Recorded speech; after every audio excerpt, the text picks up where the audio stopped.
Yeah, because I say those will be quick and there never are. One way to just get rid of the activists if they're causing problems is to just don't respond to the W word. So it instantly makes the conversation dumb anyway. This is the problem, but because the ideology itself is so dumb, they have to talk on these terms. So if you don't respond to it, they can't actually carry it on, and it fishes out people who are part of the ideology itself, because of course the entry point, has already pointed out that you've got the injection metaphor, so that it creates a sting in your organisation. Oh, there's a problem, we have to come in and run it now, and of course then that's how the activists get in. So you internally you've got the immune system response. So Birmingham has had that. We've done counterintelligence for 5 years, but there should be an immune system response more broadly. So we got the cure in via the Office of the City Solicitor in 2020, and by 2025 we're just blasting stuff through their internal message board. So we do sort of Corby versus ACAS 5 years later, but with police support effectively, if you think through the legal implications, because we've just done the whole chain through.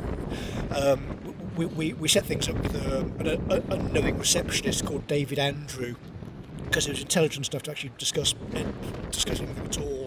So we discussed things like the noumenal nature of reality, because he's quite sharp, and because he's honest, we could put stuff into corporate communications. Because you were having an adult back and forth, we managed to get Helen's effectively a grenade into there. So that basically the Rosetta Stone of the bullshit. It's like an anti-Scientology manual. You explain Xenu to someone.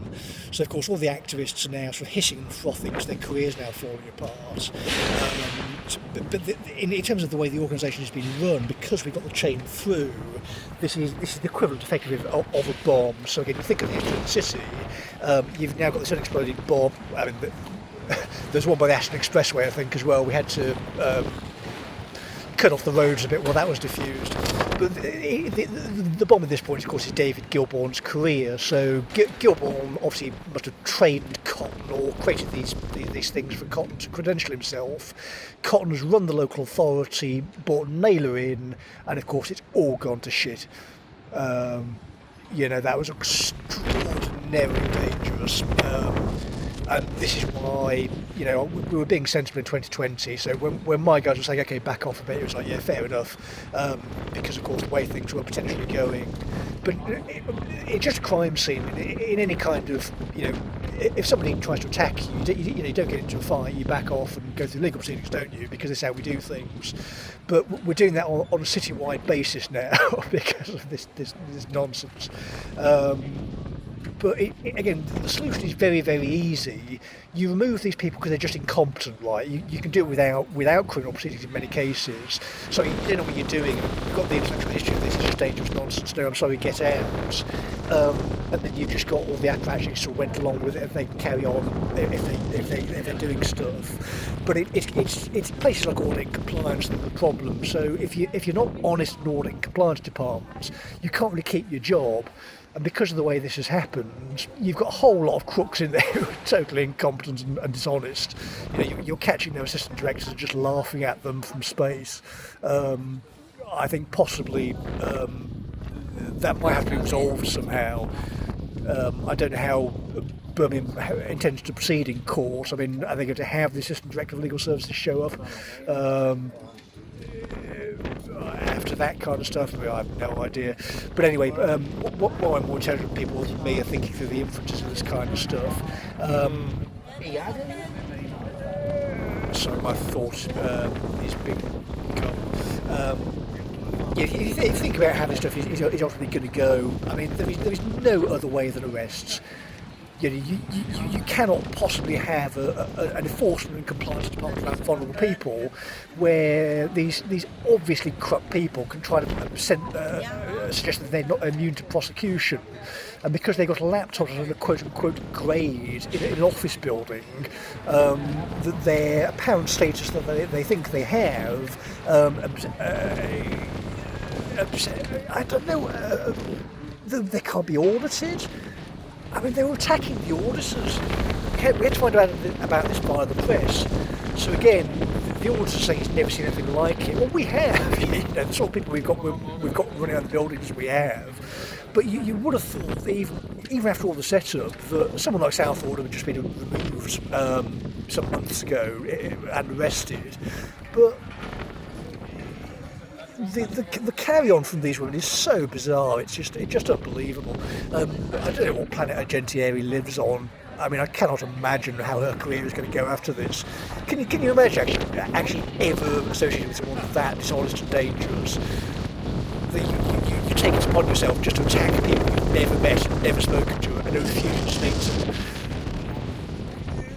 Can you imagine ever behaving like that? Absolutely deranged.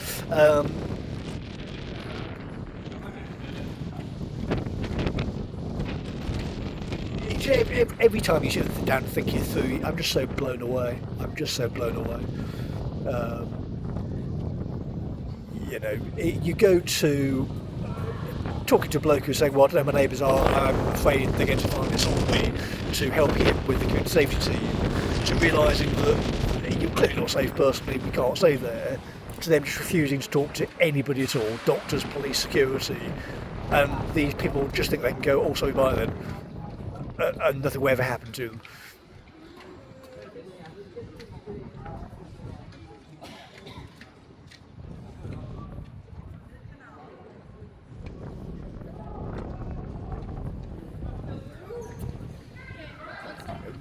When you're talking about sort of feminisation of institutions, I mean, it doesn't get worse than this, does it?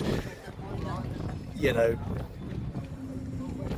I think the only actually man on the chain was David Fern saying, we care about your safety in an email when this guy's refused to go and have a chat with McGrath and Co.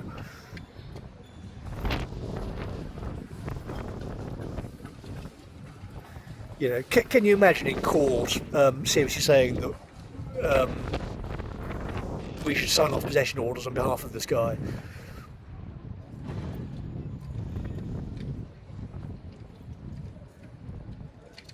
For the record, by the way, I'm totally happy to appear on any video link if Shelter want to challenge one of our possession orders. There are all sorts of problems with the department. One of the main ones is in 2013, the Labour Conservative, the Labour Liberal Democrat government effectively put a higher onus on local authorities because you had to effectively behave like a private landlord. So under the previous benefit system, it was just pay for its network effectively, but under UC, because there's no onus on the of onus of uplift, effectively, I've got me think, of onus of uplift, I think, on the public body to effectively enhance the lives of your tenants, because that affects the court process. When you go to court and say, well, I've done everything I can to help this person, that would involve triage, logically, wouldn't it? So you're not sort of turning up at the last minute and kicking someone in the face. The whole point of the process is, in every stage of the way, you've tried to be reasonable, you've tried to engage with people, and they haven't engaged with you, and yet there's nothing you can do, and you've got to just attack them. We ain't doing that, I can guarantee you, looking at some of the crap I'm being sent. In the trade, it's a really bad idea if you're about to attack someone, they just pick up the phone. Right, it's Monday and they say, oh, hi, and you're having that kind of conversation.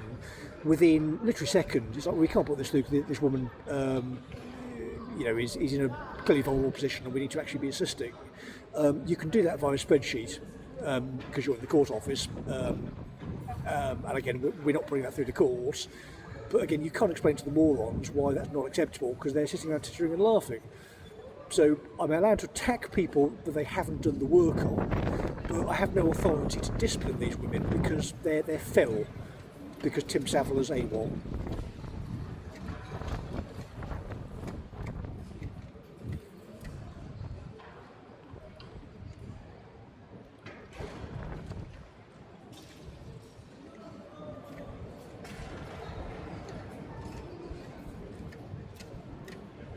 We deal with serious matters, so if people in the department are attacking children, they're not going to be in the department, they're going to be removed.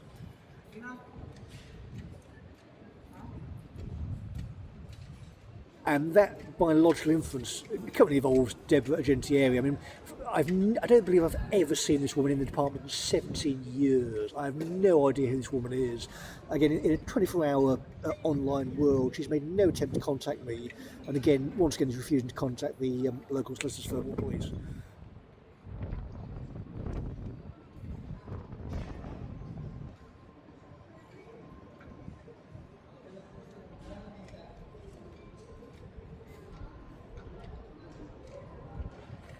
So now that the dam is broken, and we have actually got an investigation with statutory powers going into some of these places.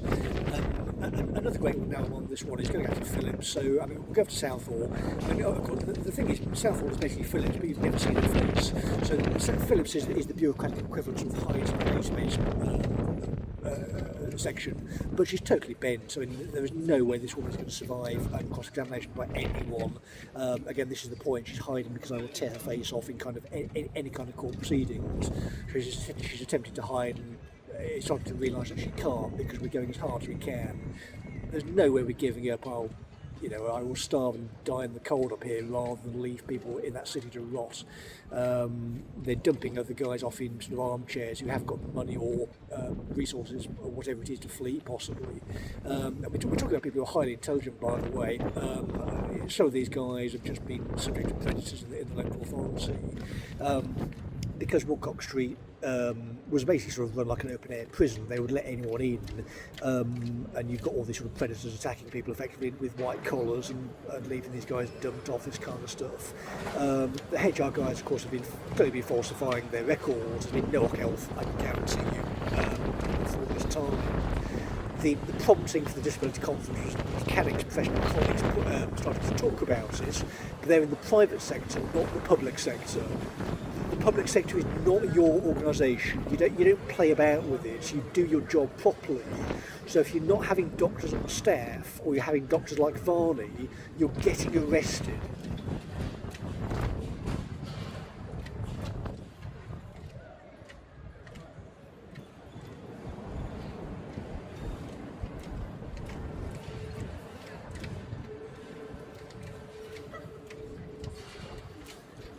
I think because of the past 6 years, maybe the compliance culture sort of razzled people's brains, and everyone's too stupid to work things out now. If there's a clear inference pointing to crime, and it just the fact that the criminals have laptops doesn't mean that the police shouldn't physically go in and take them. And once again, we're going into, unless Debs is at her laptop on Sunday, we're going into Monday with Deborah again pretending that she's immune from prosecution. So once again, I've made the position clear. Anyone in England, Wales, Scotland and Ireland, wherever you like on the planet, can find her on my drone and point her out to police. Because you can do that now.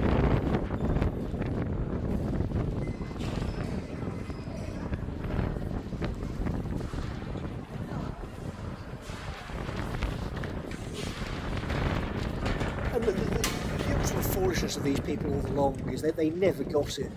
You know, I don't know how along the McGraths were in Birmingham for, and my own dad was there for 70 years. You would have thought, right, that when he died, they would be highly respectful. So some of his professional colleagues were, Councillor Afsal went to the funeral, these kind of people. But given the impact on the city, you would have thought that more of the Labour group would have been there, and it was just some of the old guys like him who worked alongside him and knew his character. But the sort of the balls of slime at the top were never to be seen. Thankfully, it was bad enough as it was. I don't think I would have dealt with it well if she hadn't turned up. But you realise at the end that it's just their arrogance, isn't it? They really thought they could get away with it. They still do, and they again have no concept of time. It was all just a temporal power grab in the moment. We'll get power, we'll get part of this patronage network, and it'll be fine. It'll never fall apart. Just stay together, comrades. We'll get away with it. But now they're looking at serious genocide, being put on flights, that kind of stuff. The Americans don't play with this kind of stuff. They're talking about sanctions officials. They're serious, and they're right to be serious as well. They're clearly a threat to the Americans. The Americans have dealt with these idiots. So that we're being run in this kind of prison island-like state by Labour and the sort of traitorous King of England surprise to the Americans. Again, because I think it is the sort of weakness based on times of prosperity, but you're then left to the people who sort of think and read and are sort of rooted in reality, really, and have sort of read history. Who sort of look at this kind of stuff and realise it's an existential fight for the country at this point. But because of their hubris, and it's Homer's hubris as well, isn't it? Blocking his staff off. This is why he doesn't want to look, does it? He cannot ignore the organic nature of reality, which he's trying to block out. But he's King Canute against the tide, isn't he? People like Homer start getting nicked. It all falls apart. And he'll get back to Homer eventually.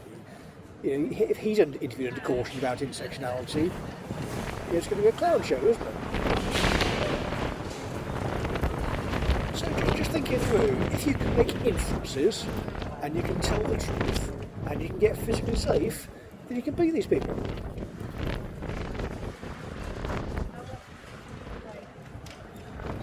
You know?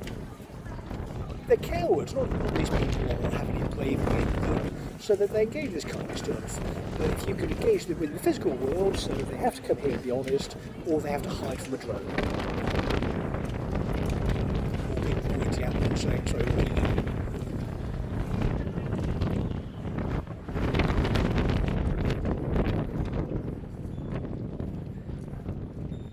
So the phrase I think we're having is no more. So if we're having predators attacking people, they're going to be removed from the organisation, and that starts with the compliance team.